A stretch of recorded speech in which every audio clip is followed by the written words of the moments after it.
This, madame, is Versailles. Is 20 years old this year, and I think we can call it a classic now. The buzz around the anniversary certainly suggests that. Funny, considering that it was booed at Cannes. People slammed its historical inaccuracy and the use of modern music, among other things. They were wrong. It's brilliant, and it stood the test of time, unlike many other productions based on the Queen's life.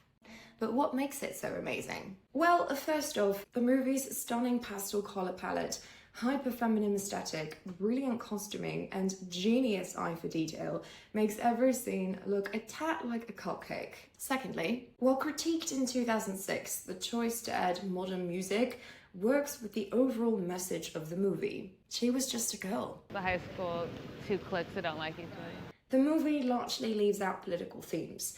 The complexity of the inevitable fall of the French monarchy is barely touched. A completely unacceptable choice if you don't get why it was made.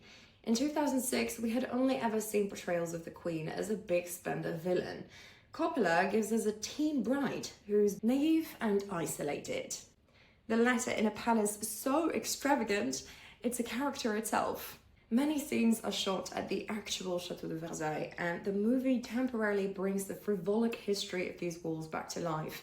Not to admire it, but to explore the reality of a young girl far away from family and home, stripped literally of her identity and thrown in a rigid world of absurd protocol and limitless wealth, with the pressure to birth heirs thrown on top of it. The pop aesthetic works because its intention is to make her relatable, while the movie also quotes the real Marie Antoinette. I shall never forget that you were responsible for my happiness. Long-held myths are strategically smashed. Let them eat cake. I would never say that. But does Marie Antoinette deserve to be stripped of her responsibilities? She was, after all, a firm believer of the divine right of kings, and she passionately opposed reforms. It would have been more accurate and more appropriate, perhaps, to pair her shopping for shoes with scenes of France's population starving. But the truth is that Marie Antoinette never saw that. She never saw France beyond Paris, so it would break the illusion that she herself was in.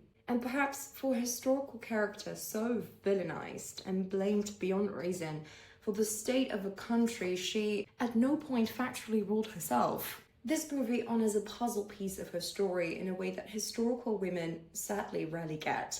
And at the end of the day, for all its aesthetic genius, the movie works best because it's empathetic. And doesn't every child bride deserve that? And cut.